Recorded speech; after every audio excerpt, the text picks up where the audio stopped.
Bonjour mes chers étudiants. En présentiel, nous avons déjà abordé la première partie du cours concernant la botanique systématique, concepts, principes et méthodes. Nous avons également commencé la description des principaux groupes vasculaires avec les ptéridophytes, leurs critères de classification ainsi que les principaux taxons présents au Maroc. Aujourd'hui, je vais vous parler des gymnospermes. J'ai choisi de vous les présenter au sens large pour comprendre les différents paliers évolutifs, à savoir d'abord les préspermaphytes avec une prégraine qu'on appelle également une fausse graine, ensuite les conifères qui sont des spermaphytes avec une vraie graine et qui correspondent aux gymnospermes au sens strict, et enfin les chlamydospermes, également des gymnospermes et qui représentent le groupe intermédiaire entre les conifères et les angiospermes. Les gymnospermes sont des phanérogames spermatophytes à ovules nus et à graines nues. Les conifères forment le groupe principal des gymnospermes au sens large, qui comprennent aussi d'autres paliers évolutifs, à savoir les préspermaphytes et les gnetophytes, appelés également chlamydospermes. Commençons d'abord par la description des préspermaphytes. Ce sont des éléments essentiels de la flore du primaire.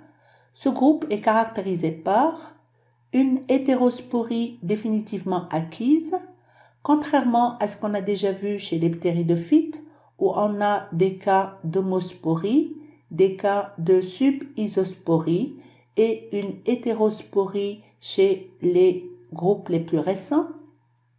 Les entérozoïdes sont ciliés, tout comme chez les ptéridophytes, on parle de zoïdogamie, mais pour la première fois, on a des ovules généralement de grande taille, 7 fois 6 cm chez les cicadales. Puisque les réserves sont accumulées avant la fécondation, on parle alors de fausses graines ou de prégraines. 3 ordres. L'ordre des ptéridospermales, représentant les fougères à graines qui sont entièrement fossiles. Le deuxième ordre est celui des cicadales, qui sont des spermatophytes. Ce sont des petits arbres à port de palmier, connus depuis le secondaire jusqu'à la période actuelle où ils sont en fin d'évolution, avec autour de 130 espèces. Les fleurs mâles sont représentées par des étamines nombreuses disposées en cône. Et on a encore une zoïdogamie. Les organes femelles en forme de cône, sauf chez les cicas, et le cône peut être de grande taille, presque 1 mètre de long et peser autour de 40 kg. Les cicas possèdent un intérêt ornemental et également un intérêt historico-botanique. Le troisième ordre est celui des ginkgoiales. Du primaire, une seule espèce persiste dans la nature actuelle, c'est Ginkgo biloba. C'est une espèce panchronique, c'est-à-dire qui a traversé le temps, et c'est une espèce dioïque, c'est-à-dire que les pieds mâles sont séparés des pieds femelles. Représentés par des arbres à feuilles aplaties, souvent de forme triangulaire, chaque étamine comporte 2 sacs polliniques et il y a encore une zoïdogamie. Et quand la graine volumineuse se détache de l'arbre, elle peut contenir ou non un embryon développé et c'est pour ça qu'on parle d'une prégraine ou d'une fausse graine. Le Ginkgo biloba est représenté par des arbres qui sont sacrés en Chine et au Japon où il est planté depuis des temps très anciens autour des temples bouddhiques. Possède un intérêt historico-botanique, résiste à la pollution atmosphérique et aux radiations, comme il a résisté aux radiations d'Hiroshima, et les feuilles sont utilisées comme des antioxydants et des toniques cérébraux. Le deuxième palier évolutif est représenté par les coniférophytes ou gymnospermes au sens strict. Possèdent des ovules nus, gymnovulie, et des graines nues, gymnospermies. Ce sont évidemment des spermaphytes. Avec apogée au secondaire, au Jurassique-Crétacé, 20 000 espèces, et depuis, ils sont en déclin, sauf pour les pinales. Quels sont leurs caractères dérivés propres, ou bien quelles sont les nouveautés de ce groupe? Pour la première fois, nous avons une anémophilie et une siphonogamie, c'est-à-dire que les graines de pollen sont transportées par le vent et vont émettre un tube pollinique. et c'est la fécondation qui déclenche la mise en réserve. L'embryon garde des liens étroits avec la plante mère. Ce sont les critères de définition d'une vraie graine pour la protection de l'embryon, la dispersion et la continuité de l'espèce. Il résiste mieux au climat froid et difficile par une hibernation profonde, arrêt presque total de tout échange, transpiration, respiration, photosynthèse, résistant ainsi au pire froid. D'ailleurs, ils vivent sous climat tempéré et humide où ils dominent. Ils possèdent également une grande longévité, 5000 ans pour le Pinus longaiva et 9500 ans pour des clones d'Epicea. Quels sont les principaux représentants? Nous allons commencer par l'ordre des Pinales et la famille des Pinacées, avec 3 genres et 6 espèces qui se distinguent par leur type de rameaux et de feuilles. Le genre Pinus est représenté par 3 espèces naturelles ou spontanées et 3 espèces introduites. Il se caractérise par des feuilles en aiguille, groupées par 2 chez les espèces marocaines, et des cônes ligneux à écailles persistantes. Le pin d'Alep, une espèce naturelle du Maroc, Pinus alepensis, appelé communément Teida ou bien As-Sanawbar al-Halabi, couvre 60 000 hectares au Maroc. Ce sont des arbres pouvant atteindre 20 mètres, à feuilles groupées par 2 atteignant 5 à 9 cm et des cônes solitaires de 5 à 10 cm, floraison au printemps et fructification l'automne de l'année suivante, forme des forêts surtout dans le Maroc oriental, entre 1100 et 2200 mètres, au niveau du Rif, Moyen Atlas et Haut Atlas. Sa répartition mondiale est limitée à la région méditerranéenne, vit sous bioclimat semi-aride à humide, et cette espèce est utilisée dans le reboisement, mais elle est très inflammable. La deuxième espèce est le pin maritime, Pinus pinaster, As-Sanawbar al-Bahri, couvre 12 000 hectares au Maroc. Ce sont des arbres de 20 à 40 mètres, à feuilles de 10 à 25 cm et de cônes de 8 à 20 cm, donc des feuilles plus longues et des cônes plus grands que ceux de la première espèce. Vit entre 1400 et 2200 mètres en mélange avec le cèdre et le chêne vert dans le Rif et Moyen Atlas, essentiellement sous climat subhumide à humide. 2 sous-espèces, Pinus pinaster sous-espèce atlantica et Pinus pinaster sous-espèce maghrébiana, qui est une endémique marocaine. La troisième espèce est le pin noir, Pinus clusiana sous-espèce mauritanica. Ce sont des arbres pouvant atteindre 50 mètres, à feuilles groupées par 2 entre 4 et 19 cm. Cette espèce est caractérisée par ses petits cônes de 5 à 8 cm. Elle est très localisée dans les montagnes calcaires du Rif, en mélange avec le pin maritime ou le sapin entre 1400 et 1800 mètres. C'est une espèce rare. Les espèces introduites. 3 espèces sont introduites au Maroc. Nous avons Pinus canariensis, comme son nom l'indique, c'est une espèce endémique des Canaries, à feuilles groupées par 3, utilisée dans le reboisement et dans l'ornement. La deuxième est Pinus pinea, le pin parasol, originaire d'Europe, à feuilles fasciculées par 2, également utilisé dans les reboisements et en ornement, mais les graines sont appréciées par l'homme et cette espèce est également utilisée dans la fixation des dunes. La troisième espèce introduite est Pinus coulteri, originaire de Californie, à feuilles groupées par 3 et des cônes pouvant atteindre plus de 2 kg. C'est une espèce introduite essentiellement au niveau du parc national de Tezca.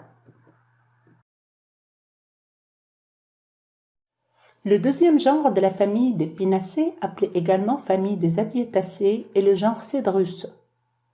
Dans le monde, ce genre est représenté par 4 espèces. Le cèdre du Liban, Cedrus libani, le cèdre de Chypre, Cedrus brevifolia, le cèdre de l'Himalaya, Cedrus deodara, et le cèdre de l'Atlas, Cedrus atlantica. Le cèdre de l'Atlas, l'Irz ou Idil, se reconnaît par des feuilles en aiguilles groupées en rosettes, des cônes lisses à écailles caduques et des graines ailées. C'est une essence strictement d'altitude, forme des forêts entre 1400 et 2600 mètres dans le Rif Moyen Atlas et Haut Atlas humide. C'est une endémique du Maroc et de l'Algérie. Sa longévité peut largement dépasser les 600 ans. C'est une espèce emblématique du Maroc et patrimoine universel de l'humanité. Les rôles des forêts du cèdre de l'Atlas sont multiples, à savoir leur rôle principal, le rôle écologique. Ce sont des réservoirs de la biodiversité avec une faune et une flore diversifiées. Vont protéger les sols, protéger l'eau. Ce sont des espèces rustiques qui résistent aux incendies et qui sont largement utilisées à travers le monde dans les reboisements. Le rôle biogéographique, ce sont des endémiques du Maroc et de l'Algérie.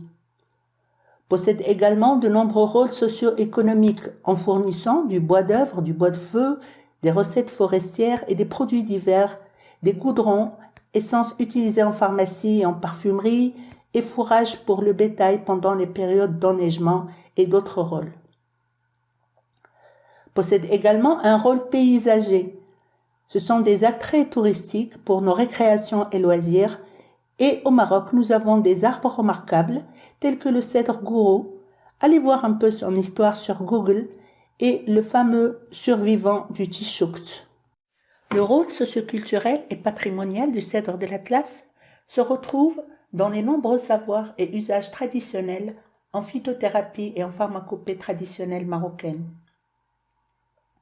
Il se manifeste également en architecture. En effet, le bois du cèdre de l'Atlas, qui orne les monuments culturels de la Médina de Fès par exemple, témoigne de son rôle patrimonial et du savoir architectural des artisans marocains, en mêlant patrimoine naturel et patrimoine culturel dans ses œuvres architecturales. Ce bois témoigne aussi, malheureusement, des forêts exploitées. Les forêts du cèdre de l'Atlas souffrent actuellement de nombreux problèmes, à savoir la réduction des surfaces forestières et de leur biodiversité et le phénomène du dépérissement. Ceci fait que le cèdre de l'Atlas est actuellement menacé d'extinction. Parmi les espèces qui vivent actuellement dans les cèdrés, nous avons le singe magot, une espèce également endémique du Maroc et de l'Algérie. Comme le cèdre, cette espèce est actuellement menacée d'extinction. La modification de l'habitat de ces deux espèces, cèdre et singe magot, par les activités humaines, témoigne d'un échec écologique. Le troisième genre de la famille des pinacées est le genre Abies, Abies marocana, le sapin du Maroc, appelé également chouh. Abies comprend une soixantaine d'espèces, surtout dans l'hémisphère nord. Ce sont des arbres pouvant atteindre 30 mètres, à feuilles en aiguille, courtes et aplaties et à branches verticillées. Les cônes sont cylindriques. C'est une endémique et rare des montagnes du Rif occidental humide entre 1200 et 2100 mètres. Le deuxième ordre est celui des cupressales, commençant par la famille des Taxodiacées. Cette famille n'est pas représentée au Maroc, mais elle est connue par des célébrités telles que des spécimens de Sequoia gigantea à plus de 100 mètres de hauteur, 2000 ans et 35 mètres de diamètre. La famille des cupressacées, quant à elle, est bien représentée au Maroc par trois genres principaux qui se distinguent par les cônes femelles et les feuilles. Si les cônes sont ligneux à 4 angles formés de 4 écailles et des feuilles en écailles, nous sommes en présence du genre Tetraclinis. Si les cônes sont secs sphériques, 8 à 14 écailles et des feuilles en écailles, c'est le genre Cupressus. Par contre, si les cônes sont charnus, 3 à 6 écailles, appelés fausse baie ou galbule, nous sommes en présence du genre Juniperus. Exemple, Juniperus oxycedrus, à feuilles en aiguille, et Juniperus phoenicea et Juniperus turifera à feuilles en écailles. Le genre Tetraclinis est représenté au Maroc par Tetraclinis articulata, tuia, appelé communément arar aussi, serait endémique du Maghreb. Ce sont des arbres de 15 à 25 mètres. Les cônes sont ligneux à 4 écailles en forme de cœur. Les tiges sont articulées, les feuilles très petites réduites en écailles. Cette espèce forme des forêts à l'étage semi-aride sur tout type de substrat au niveau de l'oriental, du Rif centro-oriental. Cette espèce est également très utile pour les reboisements et la lutte contre la désertification en zone semi-aride du Maroc. Elle fournit du bois de qualité pour l'artisanat, des résines et possède de nombreux usages traditionnels. Le genre Juniperus. Les cônes femelles charnues, 3 à 6 écailles et des fausses baies appelées galbules. Nous avons Juniperus oxycedrus, le genévrier oxycèdre, appelé communément taqa, petit arbre de 3 à 5 mètres pouvant aller jusqu'à 20 mètres. Les feuilles sont en aiguille, courtes, pointues, verticillées par 3 et piquantes. Vit au niveau du Rif, Moyen Atlas et Haut Atlas. Cette espèce fournit l'huile de cad, l'qtran, utilisée en médecine traditionnelle comme parasiticide et antiseptique dans les traitements des affections cutanées. Juniperus phoenicea est le genévrier rouge appelé également arar. Les feuilles sont en écailles. Nous avons de fausses baies rouges. C'est une espèce adaptée au milieu littoral, surtout au sol sableux. Nous avons également des pieds isolés au niveau du Moyen Atlas et du Haut Atlas. Les baies ou galbules des genévriers sont considérés comme de faux fruits. Avec ces galbules, la dissémination peut se faire par les animaux, essentiellement les oiseaux, alors que chez le cèdre, par exemple, la graine est ailée et la dissémination se fait par le vent. Une autre espèce, Juniperus communis, var hemispherica, c'est un arbrisseau à fausses baies bleu-noir. Nous avons quelques pieds isolés au niveau du Rif, Moyen Atlas et Haut Atlas. Cette espèce est rare. Enfin, une dernière espèce et non des moindres, c'est le genévrier turifère, Juniperus turifera, arar fouah ou adrmen. Ce sont des arbres de 5 à 10 mètres pouvant aller jusqu'à 20 mètres, 5 mètres de diamètre. Les feuilles sont en écailles triangulaires et les galbules bleuâtres foncés à maturité. Absent du Rif, est présent dans les milieux semi-arides et subhumides à hiver froid, dans le Moyen Atlas et le Haut Atlas, entre 1700 et 3400, c'est-à-dire les sommets atlasiques du Moyen Atlas, Haut Atlas et Anti-Atlas. C'est le seul arbre de haute montagne sous climat froid et très froid, sans préférence vis-à-vis du sol. Selon Amberger, c'est l'arbre providence de la montagne marocaine, le plus longétif, le plus alticole, le plus robuste et le plus dégradé. Cet arbre a subi une forte dégradation anthropique. On assiste à l'absence de régénération naturelle et à une forte dégradation des sols et des versants dans les milieux où seule cette espèce peut se maintenir. Le genévrier turifère fournit du bois de service, du bois de chauffage, du charbon et les feuilles sont utilisées en tannerie et en médecine traditionnelle. Le genre Cupressus se reconnaît par ses cônes sphériques de 8 à 14 écailles. Au Maroc, nous avons Cupressus atlantica, le cyprès de l'Atlas. Ce sont des arbres pouvant atteindre 40 mètres, à rameaux fins et pendants ou pleureurs. Leur longévité peut dépasser 500 ans. C'est une espèce vulnérable et endémique du Haut Atlas au niveau du haut bassin de l'Oued-Nfis entre 1100 et 2000 mètres. Nous avons un cyprès de l'Atlas planté au département de biologie depuis 2000. Une autre espèce de cyprès, Cupressus arizonica, comme son nom l'indique, c'est le cyprès d'Arizona, 20 mètres, ramification horizontale. C'est un arbre qui a été introduit et utilisé à tort pour la régénération du cèdre dans le Moyen Atlas. Une autre espèce de cyprès, Cupressus sempervirens, très anciennement cultivé dans toutes les régions méditerranéennes comme arbre d'alignement et comme brise-vent. Enfin, l'ordre des taxales avec la famille des taxacées. Un seul genre Taxus et une seule espèce Taxus baccata, l'if appelé drs. C'est un arbuste ramifié dès la base, non résineux, qui a un intérêt médicinal. Les fruits sont formés d'une enveloppe qu'on appelle la rille, qui est ouverte au sommet avec une seule graine. La rille est charnue, rouge et consommable à maturité, alors que toutes les autres parties de la plante sont toxiques. Ici aussi, on peut parler de gymnosperme à fruits, puisque les graines ne sont pas nues et sont couvertes par la rille. Certains systématiciens ont séparé les taxacées des autres conifères en raison de l'absence de cônes. Mais l'embryologie, l'anatomie du bois, la chimie, la morphologie des feuilles et des grains de pollen les attachent de manière évidente à l'ensemble des conifères. L'ordre des Araucariales est la famille des Araucariacées. Au Maroc, nous avons l'espèce Araucaria excelsa, une espèce introduite comme espèce ornementale ou brise-vent dans la région d'Essaouira. Nous avons également à la FSDM 2 Araucaria plantés, un au département de géologie et un autre dans le hall vitré en face du service tirage. Alors, quels sont les intérêts et les usages des coniférophytes? Ils ont un grand intérêt en horticulture grâce à la diversité de leurs formes et de leur feuillage.